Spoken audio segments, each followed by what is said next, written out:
আসসালামু আলাইকুম ভিউয়ার্স। আপনার ফোনের এগেইনস্টে কেউ গোপনে আড়ি পেতেছে কিনা খুব সহজে আপনি চেক করতে পারবেন। আড়ি পাতা বলতে আপনাকে কেউ ফোন দিলে সেই ফোন কল কিন্তু অন্য কারো কাছে ফরওয়ার্ড করে দিতে পারে।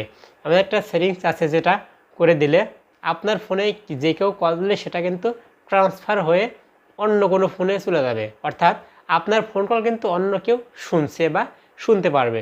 তো আপনি খুব সহজে চেক করে সার্ভিসটি কিন্তু বন্ধ করতে পারবেন। আজকে আমি এটাই দেখিয়ে দেবো কীভাবে আপনি চেক করবেন যে আপনার ফোন কল অন্য কেউ শুনছে কিনা বা আপনার ফোন কল অন্য কারো ফোনে ফরওয়ার্ড হয়ে যাচ্ছে কিনা, বা গোপনে, এটা গোপনে আড়ি পাতার মতোই কিন্তু গোপনে আপনার ফোনের এগেইনস্টে কেউ আড়ি পেতেছে কিনা, গোপনে আপনার ফোন কল কেউ দেখছে কিনা।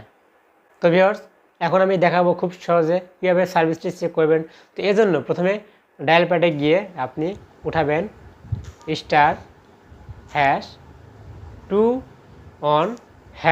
উঠিয়ে আপনি গ্রামীণ সিম হোক, বাংলালিংক সিম হোক, যে কোনো একটা সিম দিয়ে আপনি ডায়াল করবেন।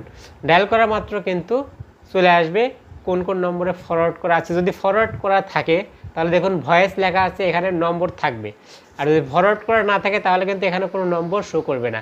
তো যদি আপনার ফোনে কোনো নম্বর শো করে, অর্থাৎ *#21# ডায়াল করার পরে যদি নিচে কোনো নম্বর শো করে, ভয়েসের ওখানে কোনো নম্বর শো করে, তাহলে বুঝবেন যে আপনার ফোন কল কিন্তু সেই ফোনে ফরওয়ার্ড হয়ে যাচ্ছে, অর্থাৎ আপনাকে কেউ ফোন দিলে সে ফোনটা তার ফোনেও কিন্তু যাচ্ছে। তো ভিউয়ার্স, এটা বন্ধ করবেন কীভাবে? এটা বন্ধ করতে চাইলে আবারও ডায়াল প্যাডে যাবেন। ডায়াল প্যাডে গিয়ে আপনি ডায়াল করবেন #002#, এটা ডায়াল করে দিবেন। ডায়াল করার মাত্র কিন্তু সকল সার্ভিস যদি চালু থাকে সেটা কিন্তু বন্ধ হয়ে যাবে। তো ভিউয়ার্স, এটাই ছিল আজকে ভিডিওটি ভালো লাগলে অবশ্যই বেশি বেশি করে শেয়ার করে দিবেন, কারণ ভিডিওটি বেশি বেশি শেয়ার করলে অন্যরাও কিন্তু সতর্ক হতে পারে।